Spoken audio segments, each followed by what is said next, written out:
prazer estar aqui dessa forma que é possível, né? A gente tem que agradecer a tecnologia e o acesso à tecnologia que nos permite continuar nos encontrando dessa forma possível. Eu sou psicanalista, como a Mônica falou, trabalhei muitos anos na área de saúde, no Hospital Pedro Ernesto, depois no hospital, na Clínica Oncologistas Associados e, finalmente, no Hospital da Unimed. E, de 7 anos para cá, encerrei essa minha carreira em ambientes médicos e foi aí que comecei a frequentar o Centro Loyola. Minha primeira atividade foi a oficina com a Alessandra. Lembra, Alessandra? De encadernação e com Lembro, uma apresentação. Lembra? Lembro. Foi muito emocionante, foi muito marcante, né? A partir daí passei a fazer parte do grupo de oração do Centro Loyola, passei a fazer os retiros e me envolver com isso, né? E que acho realmente fantástico. E atualmente na sociedade brasileira, a partir da pandemia, eu coordeno um projeto chamado Estamos Ouvindo, que é um projeto de atendimento gratuito. Nós somos 30 voluntários e é um projeto gratuito, de atendimento gratuito. São 3 sessões para quem ligar, né? Entendendo que nesse momento que não passa, né? Nós estamos desde março nisso, é também uma situação extrema que nos convoca a todos a participar de alguma maneira, né? A contribuir de alguma maneira, a dividir o que a gente sabe fazer com quem precisa, né? E também participo de um núcleo, de um grupo de antigos alunos do Colégio Santo Inácio, que agora virou associação, e, enfim, que veio, o reencontro veio também a partir aqui do Centro Loyola. Então, hoje, a minha ideia era fazer o modelo, né, que eu sempre faço, né, Mônica, de uma roda de conversa, da gente poder trocar e cada um falar espontaneamente, mas diante do modelo virtual e da quantidade de participantes, eu então preparei um material que eu vou passar agora, mas depois nós vamos ter um tempo que eu espero grande de perguntas e aí a gente vai poder conversar, tá? Achei que assim ficava um pouquinho mais organizado. Bom, então, o envelhecimento na nova realidade, né? E qual seria esta nova realidade? Essa nova realidade é a chegada do coronavírus, né? De alguma coisa assim que a gente realmente não... A foto é bonita, né? É assustadoramente bonita e algo que a gente não imaginava, né?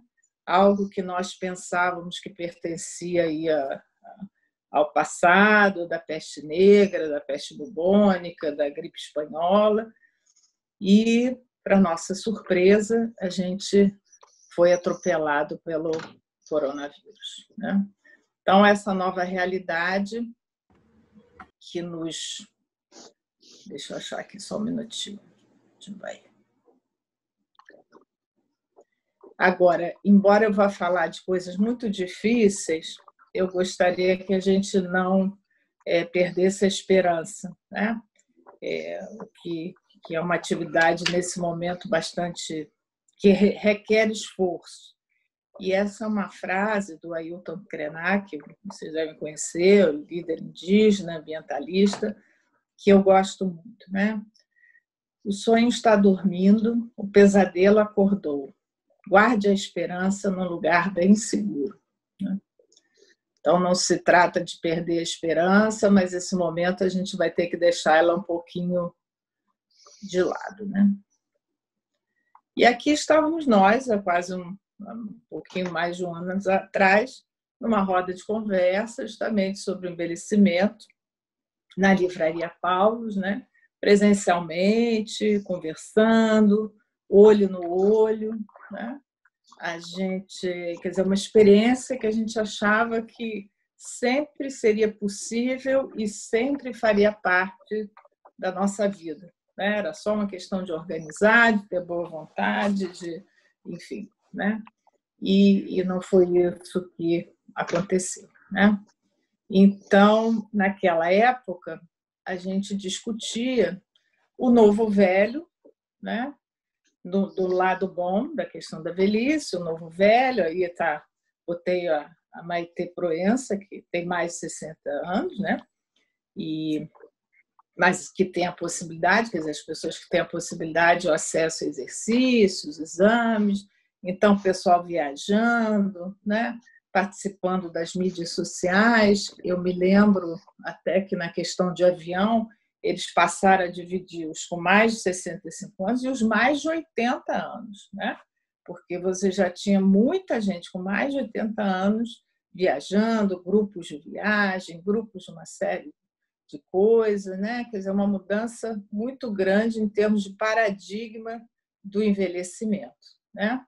E aí as questões, por exemplo, que apareceram naquela rota de conversa e que eram os problemas, né? Os problemas com relação ao envelhecimento eram a solidão, problemas de saúde, evidentemente, o envelhecimento do corpo, preocupações com a perda, né, da capacidade mental, a dependência física, a dependência financeira, e uma questão que eu sempre tratei nessas rodas de conversa, e já tinha feito também no Santo Inácio, do que eu chamei de velhice simultânea, né, que seria o cuidado com os pais idosos.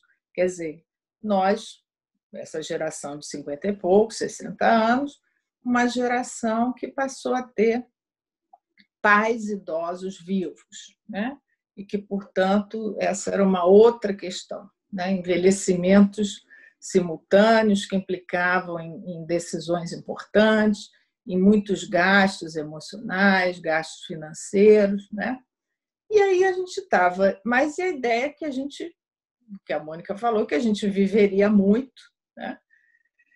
E que teríamos que viver da melhor forma possível. E aí, lá para janeiro, né? Nem me lembro bem, janeiro, fevereiro, começaram as informações vindo da China, né? Eu me lembro de estar vendo televisão com meu filho e comentar assim, nossa, olha lá, a gente está acontecendo a bolsa. Não, eu me lembro de uma coisa muito interessante assim. A notícia era que a bolsa tinha caído por causa do vírus na China, né? E aí eu comentei com meu filho, eu disse, que coisa, que mundo esse que nós vivemos, né? Quer dizer, em vez das pessoas estarem preocupadas com as pessoas que estão morrendo, que estão doentes, com as pessoas que estão sofrendo, que vírus... A primeira preocupação é que a bolsa caiu, né? E o que será que tem alguma coisa na China com a bolsa e com a economia, né? Mal sabia eu o que tinha a coisa lá na China, né? Então, aos poucos, a gente foi se dando conta, e para mim especialmente, é essa cena, né, dos caminhões do exército na Itália, em Bérgamo, né, removendo os corpos da cidade, porque não havia mais lugar para enterrá-los, né? Essa cena, aí, para mim, e acho que para a maioria das pessoas, a ficha caiu de que alguma coisa muito séria, muito diferente, realmente estava começando a acontecer no mundo, né? Então, eu me lembro que nessa época a gente tinha março, a gente tinha um evento na Brasileira, que era um psicanalista francês, um evento que juntaria umas 60 pessoas, né? E nós começamos a receber mensagens dos colegas italianos pedindo que não fizéssemos mais nada em grupo, e especialmente com convidados da Europa, né? Porque a situação era muito, muito mais dramática do que a gente imaginava. e inclusive um analista mandou um vídeo que foi das coisas mais tocantes que eu já vi na minha vida, porque atrás dele tinha a mãe morta e que ele não conseguia enterrar, né? Então, ali a ficha caiu, a nossa sociedade fechou já dia 10 de março, né? E aos poucos a gente foi se dando conta do que estava acontecendo. A chegada ao Rio de Janeiro veio via aeroporto, né? Veio as pessoas que estavam fora, né? E aí as primeiras determinações sanitárias, o isolamento dos grupos de risco, especialmente os idosos, aqueles com mais de 60 anos, né? E eu acho que aí houve um susto, né? Pelo menos especialmente assim para mim, acho que outras pessoas que vinham trabalhando com essa ideia de uma nova velhice, né? Da ideia de que viveríamos até 90, 100 anos, com muita qualidade, com muita saúde, com muito, né? De repente, 60 anos, né? Idoso, isolamento, a determinação de que os avós fossem afastados do contato presencial com os netos, já que as crianças são potenciais agentes de contaminação e são pacientes assintomáticos, né? Nós que temos essa cultura, em que, como a Itália também, né? E Portugal também, de que os avós fazem parte do dia a dia dos netos e pegam na escola e ficam em casa e convivem intimamente, né? E, de repente, essa determinação de que fossem afastados dos netos com risco de vida, né? Eu acho que foi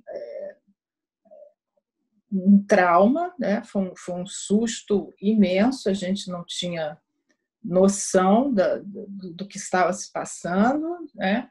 Um vírus com alta letalidade, não sei se vocês se lembram também, naquele fim de semana antes da decretação do isolamento, teve uma festa, um noivado, né? Em que 40% de algumas pessoas tinham chegado da Itália, 40% dos convidados foram contaminados e o pai da noiva morreu um tempinho depois, né? Então, enfim, né? E um susto, né? E aí esse paradoxo, então, com relação à velhice, né? A nova velhice se somava agora à nova realidade, né? O medo da doença e da morte, a percepção do quanto a vida é frágil e fora do nosso controle. Então, você pode fazer a dieta que você quiser, não que isso não ajude, né? Você ter uma boa saúde, em geral, ajuda, mas que somos vulneráveis. Acho que nós tínhamos esquecido isso como espécie, né? Nós tínhamos esquecido que nós somos vulneráveis, né? Que não está no nosso controle a vida, né? Na sua totalidade. Podemos fazer muitas coisas e devemos fazer, mas não está sob nosso controle, né? E a psicanálise entende esse momento que nós vivemos como traumático, né? Quer dizer, trauma é uma palavra, não é um termo técnico, ela faz parte do vocabulário comum, né? Mas para a psicanálise ela tem esse sentido de um acontecimento que ultrapassa a nossa capacidade de pensar, de compreender, de conter a energia psíquica provocada pelo evento, de dar algum sentido ao ocorrido. Está além da capacidade de contenção do aparelho psíquico, né? São as tragédias pessoais, são as catástrofes, são as guerras e são as pandemias, né?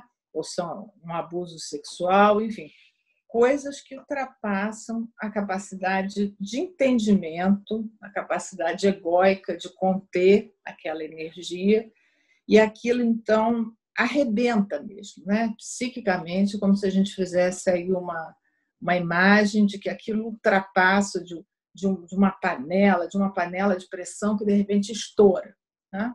E aí você tem que catar o que foi, o que saiu, e você tem que dar um novo destino, e é um esforço psíquico muito grande. Eu não sei se vocês se lembram, a maioria de nós no início ficava muito cansada com tudo, né?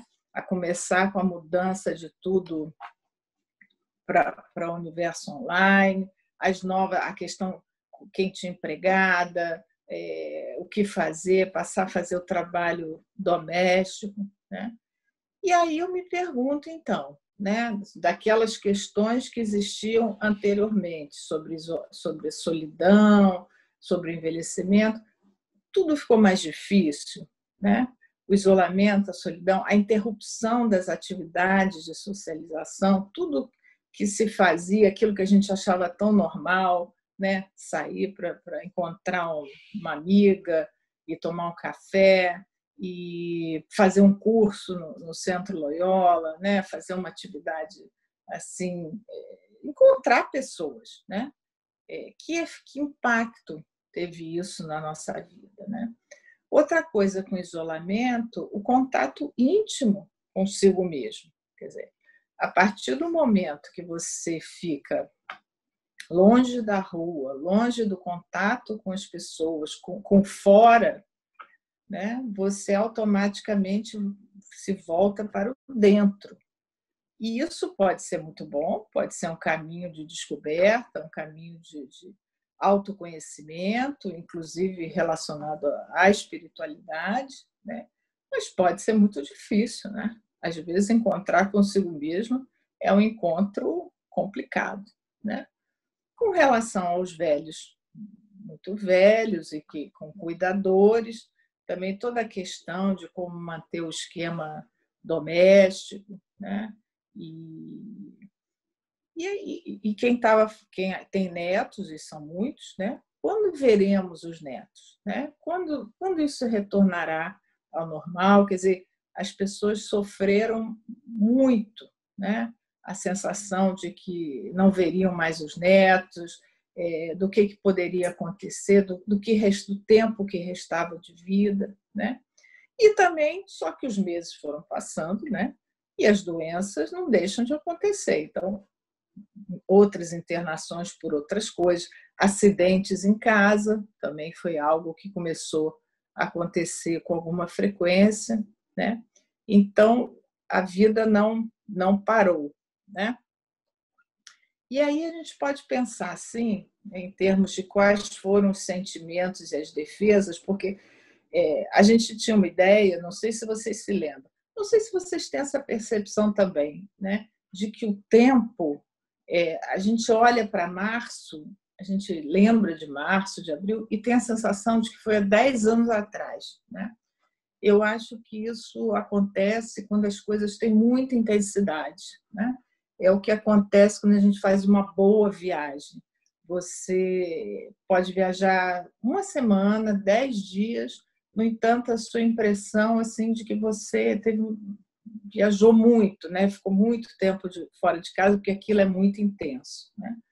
E acho que com experiências traumáticas a questão é essa também. Então, lá em março, abril, né, num primeiro momento que a gente achava aquela coisa dos 15 dias, né? Os próximos 15 dias nós vamos ver o que vai acontecer, assim, mais 15 dias, né? Parecia aquela colherzinha de comida de criança, né? Não, só mais 15 dias a gente vai chegar ao pico, 15 dias, 15 dias. Né? Então, assim, num primeiro momento, né, a gente viveu um estado de alerta, de medo, de raiva, né? De ansiedade, de angústia. E as defesas mais comuns nesse tipo de momento são a paranoia, né? E aí vamos lembrar o maior exemplo disso é o Trump, né? Dizendo que foi a China que criou. Aliás, muitos de nós pensamos esse tipo de coisa, né? Que a China teria criado o vírus para destruir a economia do Ocidente. Então, as teorias conspiratórias e a paranoia se instalam em momentos assim, né? A mania, né? Os hábitos que são repetidos à exaustão, e aí nós tivemos a questão de higienizar tudo, então realmente a mania de limpeza alguma coisa que entrou, mas de acordo com a estrutura de cada um, né? Pessoas que ficaram muito ansiosas, né? Muito aflitas, né? E a negação, né? Também, para muitos, como se nada tivesse acontecido, né?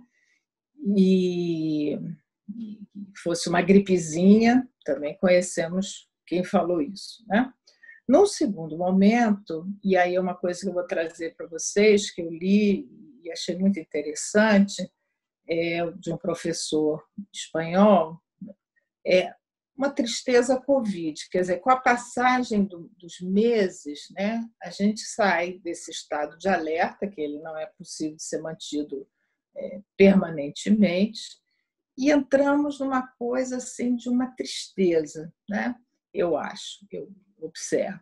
Uma coisa assim como se fosse uma capa branca e nevoada por sobre toda a vida, né? Cada um teve que recriar a sua vida do jeito que foi possível, mas eu acho que permanece um sentimento de tristeza. E para alguns, são muitos os casos de depressão, né? Aumento de alcoolismo, eu coloquei aqui, aumento de alcoolismo, de comida. A OMS decretou que já temos uma pandemia de saúde mental, de doença mental, né? Porque os efeitos começam a ser muito grandes, os efeitos sobre as crianças sem escola, adolescentes sem escola, né? Em apenas uma semana, foi uma semana que eu fiquei muito desestabilizada, porque em apenas uma semana eu recebi 3 situações de famílias em que adolescentes, e nem adolescentes, jovens de 12 anos, tinham tentado suicídio, né? Então, também essa questão da escola, que não se sabe bem o que fazer, mas que é dramática para os jovens, né? A gente tem uma tendência, né? A gente mais velho, o idoso, tem uma tendência de idealizar a juventude, mas não é isso, né? Para cada um, para cada faixa etária, há uma perda muito grande, né? No entanto, né? E aí voltamos lá à esperança que o Krenak falou, que deve estar guardadinha. No entanto, também são momentos assim que há uma possibilidade de vitalização, porque você é convocado a se recriar, recriar a sua vida, recriar tudo que você precisa, sobreviver, né? Criatividade também pela urgência do momento, né? Quer dizer, não há também outro jeito para continuar vivendo, não há também outro jeito a não ser criar, né? E aqui eu botei uma foto de um quadro, né? Na Segunda Guerra, durante a Segunda Guerra, com todos os homens no fronte, né? As mulheres, aquilo que era reivindicado como uma causa feminista, né? As mulheres foram efetivamente para o mercado de trabalho, né? E para o trabalho pesado, incluindo fábricas, incluindo fazendas, incluindo realmente pegar no pesado, né? Então, épocas assim dramáticas como a que nós estamos vivendo, elas também implicam em grandes mudanças sociais, em grandes avanços científicos, né?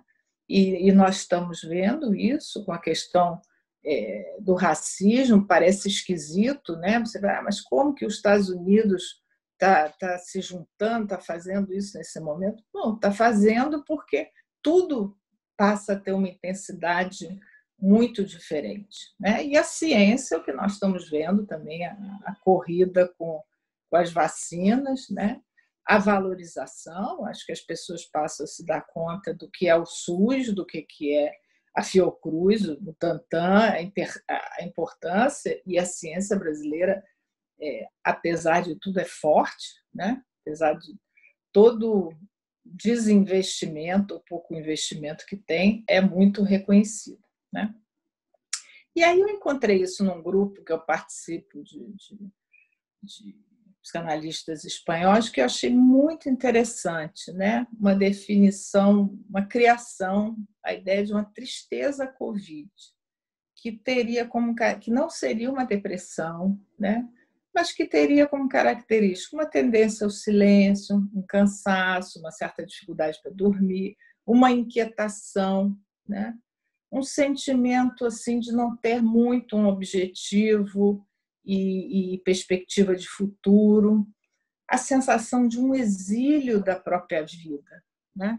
Cadê a minha vida, né? Cadê aquela vida que eu conhecia? Cadê aquela vida que eu estava acostumada, né? As perdas, muitas pessoas, muitos de nós tivemos perdas, seja de vida, de trabalho, de vínculos, de recursos, né?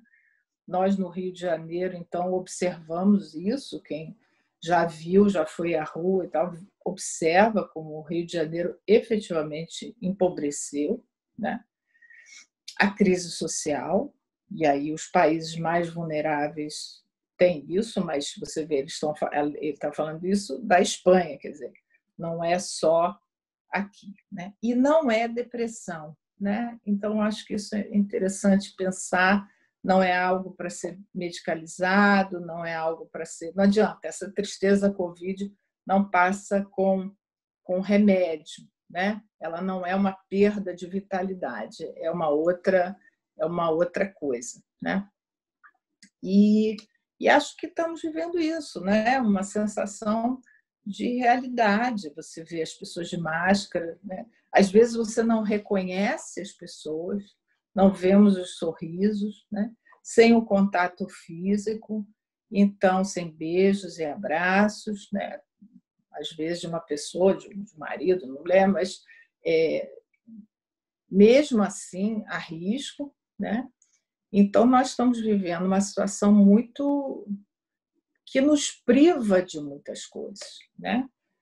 Mas justamente pensando na questão da criatividade e da revitalização, esse autor que criou essa terminologia aí, tristeza Covid, fala uma coisa bem interessante, quer dizer, para ele a chave está em passar da impotência para o reconhecimento das dificuldades imensas desse momento, buscando alternativas e novos vínculos. Aceitar os limites, mas fazer o possível em cada caso. Então, por exemplo, nesse momento que nós estamos vivendo, né? Dá para receber visita, fazer festa? Não, né? Mas você pode encontrar umas amiga, num lugar aberto, fazer um passeio, até descobrir novas possibilidades, né? Você pode descobrir coisas que de repente nunca fez nesse momento, né? E eu acho muito interessante, quer dizer, impotência é um sentimento muito, muito ruim, né? Que dá a coisa, não tem nada a fazer, né?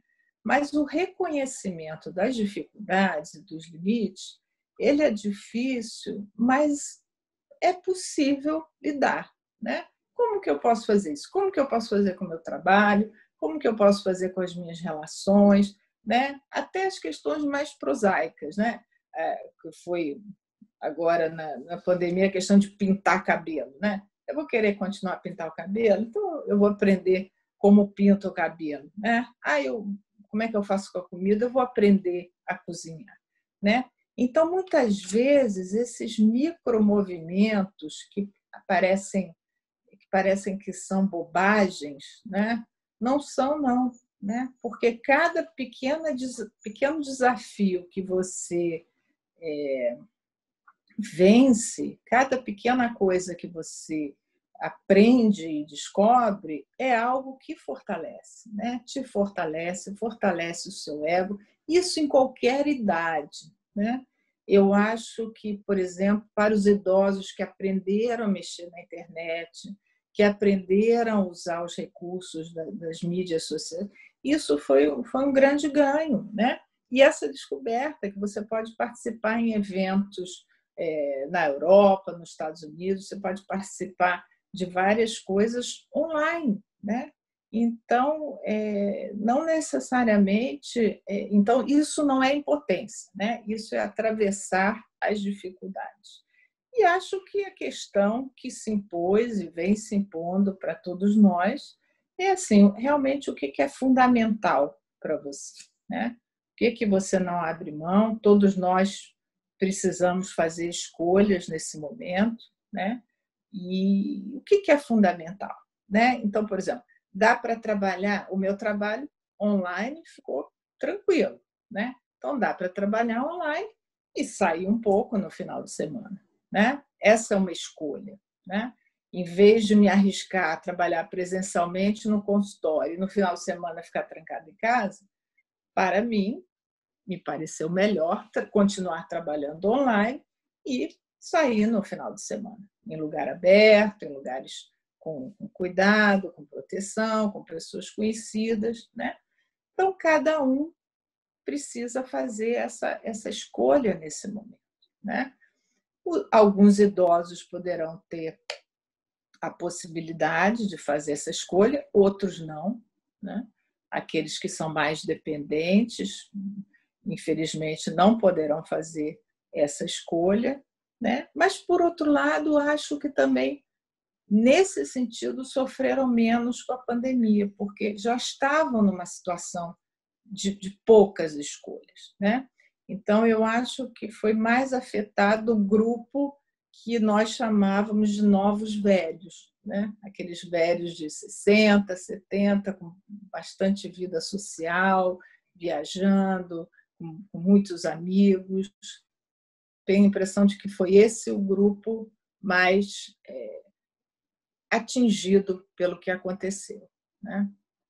E aí aqui eu botei um exemplo de 2 idosos assim, para a gente pensar que, apesar de tudo, as mudanças continuam, né? Botei aqui a Constância Pascolato fazendo propaganda da Gaster, né? Aos 80 anos, quer dizer, com os cabelos brancos. Aqui, memória, o que nos conta o passado, né? Não é nós. Mas com seus cabelos grisalhos, né? Quer dizer, uma mulher que já passou por coisas terríveis, era muito rica, muito importante, se separou, perdeu a guarda das filhas, teve câncer, tentou suicídio, né? E está aí como mulher propaganda aos 80 anos da Gaster, né? Então, não é possível também, às vezes é uma idealização que a gente tem, não é possível ter uma vida longa sem perdas e sem traumas, né? Dificilmente passaremos pela vida sem viver essas coisas difíceis. Por outro lado, também, a essa altura da vida, teremos uma memória de coisas boas e de tudo que construímos, que também oferece um colchão psíquico para fazer frente a momentos difíceis como esse, né? E acho que o outro que eu escolhi, numa escolha difícil, porque havia muitas opções, é o Papa Francisco, aqui na missa da Páscoa, né? Abril, a praça vazia, né? Acho que um momento, também parece que faz séculos que isso aconteceu, né? Acho que foi um momento extremamente tocante, extremamente marcante na pandemia, né? E o Papa Francisco, que também é idoso, não tem um pulmão, né? Tem uma série de limitações de saúde e que, no entanto, vive com vitalidade, né? Eu acho que quando a gente fala em envelhecimento, quando eu falo em envelhecimento, e para mim isso é cada vez mais claro, né? De que o que faz diferença a qualquer momento da vida é realmente a capacidade de se interessar pela vida do jeito que ela for, do jeito que ela se apresentar para nós, né? Se interessar, ser curioso, aprender, né? Não se colocar também. Quantas pessoas que dizem, não vou, não gosto, e as pessoas que diziam que não mexiam em internet, não mexiam em computador, tiveram que aprender, né? Tiveram que aprender, porque vamos combinar que conexão e computador e smartphone virou praticamente luz elétrica, né? alguma coisa que faz parte da vida de verdade, né? Então, a curiosidade, a capacidade de se interessar, né? Não ficar na nostalgia, não ficar no que foi bom, no que passou, que a gente possa guardar a memória do bom como algo precioso, algo que faz parte do nosso patrimônio pessoal, mas que não é para ficar olhando, os olhos não ficarem para trás, né? Ficarem realmente para frente. Então, o Papa é, de fato, esse Papa comprometido, né? Comprometido com uma igreja em ação, contemporânea, com as questões difíceis que estamos vivendo, com o humanismo, né? Nós vivemos também isso, tanta maldade, tanta mentira, que parece que, de fato, o homem ficou perdido, né? Então, o Papa, aí, como exemplo desse envelhecimento corajoso, uma missão difícil que ele tem e tem tido, mas que vem defendendo com muito brilho, né? Bom, tem muitas outras questões, mas a gente, né, também com relação à família, é, a resiliência que a gente pode desenvolver nesse momento de experiências tão traumáticas como a gente está vivendo. E é isso, estou aqui aberta para a gente conversar. Obrigada.